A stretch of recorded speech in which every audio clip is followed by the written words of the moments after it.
आप सभी को नमस्कार। आज मैं आप सभी के समक्ष शिव जी भगवान के बारे में एक जानकारी लेकर आई हूँ कि आखिर भगवान शिव को क्यों लेना पड़ा शिवलिंग का रूप और किसने दिया था ब्रह्मा को कभी न पूजे जाने का श्राप। तो श्रवण करते हैं। भगवान विष्णु और ब्रह्मा जी को अपनी शक्तियों पर बहुत घमंड था। इस कारण दोनों में युद्ध छिड़ गया था।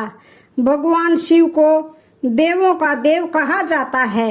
हर वेद और पुराण में भगवान शिव को महाकाल और सृष्टि के निर्माता के रूप में देखा गया है, लेकिन कहीं भी उनके जन्म से जुड़ी कोई भी बात नहीं कही गई है।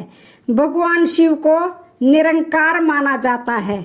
निरंकार उसे कहा जाता है जिसका कोई रूप नहीं होता है।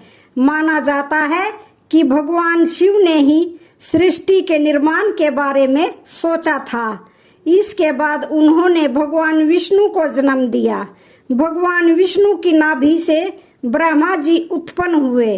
वह दोनों इतने शक्तिशाली थे कि दोनों के बीच में कई बार इस बात को लेकर युद्ध हो जाता था कि कौन सबसे ज्यादा शक्तिशाली है। एक बार ये युद्ध इतना बढ़ गया कि करीब 10,000 सालों तक चला। भगवान शिव इस युद्ध को रोकने के लिए इन दोनों के बीच में एक पत्थर के रूप में आ गए। माना जाता है कि इस पत्थर में से बहुत शक्तिशाली ज्वाला निकल रही थी। माना जाता है कि उस समय आकाशवाणी हुई और उसमें कहा गया कि जो इस शिवलिंग का आरंभ या अंत पा लेगा वो ही सबसे ज्यादा शक्तिशाली माना जाएगा। भगवान विष्णु ने नीचे का हिस्सा चुना और ब्रह्मा जी ने शिवलिंग का ऊपरी हिस्से को चुना। कई वर्षों तक भगवान विष्णु को कोई उपाय नहीं मिला, तो वो भगवान शिव के पास गए और उनसे कहा कि मुझे माफ कर दीजिए, इसका कोई अंत नहीं है। ये मेरी अज्ञानता थी कि मैं अपने आप को सबसे शक्तिशाली मानता था। ब्रह्मा जी ने शिवलिंग का आरंभ चुना था। उन्हें आरंभ तो नहीं मिला, लेकिन उन्होंने सोचा कि मैं झूठ बोल दूंगा कि मुझे आरंभ मिल गया है और फिर सबसे शक्तिशाली घोषित कर दिया जाएगा। ब्रह्मा जी ने इसी तरह से जाकर कहा, लेकिन तभी आकाशवाणी हुई कि ये शिवलिंग है और मेरा कोई आकार नहीं है, मैं निरंकार हूँ। भगवान शिव सच्चाई जानते थे और उन्होंने भगवान विष्णु को आशीर्वाद दिया और ब्रह्मा जी को श्राप दे दिया। भगवान शिव ने कहा कि ब्रह्मा जी की कभी पूजा नहीं की जाएगी। ब्रह्मा जी को अपनी गलती का एहसास हुआ और उन्होंने शिव जी भगवान से माफी मांगी। इसके बाद से भगवान शिव को शिवलिंग के रूप में पूजा जाने लगा। दूसरी जानकारी भगवान शिव से जुड़ी ये 5 अनसुनी बातें आप नहीं जानते होंगे, तो चलिए जानते हैं वो 5 रहस्य क्या हैं।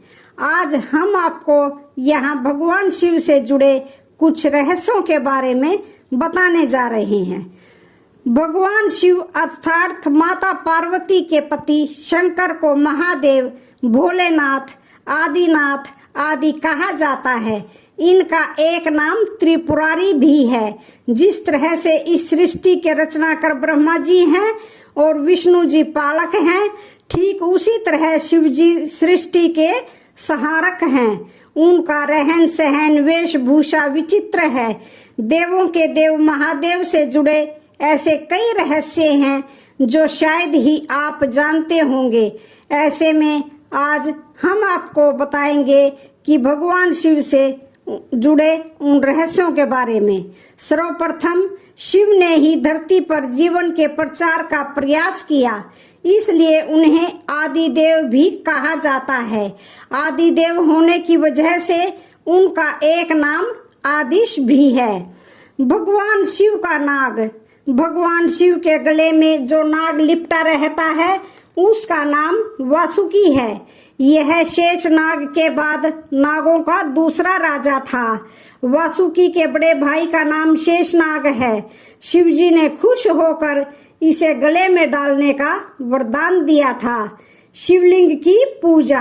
कहा जाता है कि किसी भी देवी देवता की टूटी हुई मूर्ति की पूजा नहीं की जाती, लेकिन शिवलिंग कितना भी टूट जाए वह पूजनीय माना जाता है। उसके पूजन से समस्त मनोकामनाएं पूरी होती हैं। शिव के शिष्य। शिव के 7 शिष्य हैं जिन्हें प्रारंभिक सप्त ऋषि माना गया है। इन ऋषियों ने ही शिव के ज्ञान को संपूर्ण धरती पर प्रसारित किया, जिसके चलते भिन्न भिन्न धर्म और संस्कृतियों की उत्पत्ति हुई। शिव ने ही गुरु और शिष्य परंपरा की शुरुआत की थी। शिव के शिष्य हैं बृहस्पति, विशालाक्ष, शुक्र, महेंद्र, सहस्त्राक्ष, प्राचेतस, मनु, भारद्वाज। इसके अलावा 8वें गौरशीरस मुनि भी थे। पहाड़ी बाबा मंदिर। कहा जाता है कि झारखंड के रांची रेलवे स्टेशन से 7 किलोमीटर की दूरी पर रांची हिल पर शिवजी के पैरों के निशान हैं और इस स्थान को पहाड़ी बाबा के नाम से जाना जाता है। तो आज की जानकारी यहीं पर समाप्त होती है। वीडियो अच्छी लगे तो चैनल को लाइक, शेयर, सब्सक्राइब जरूर करें। धन्यवाद।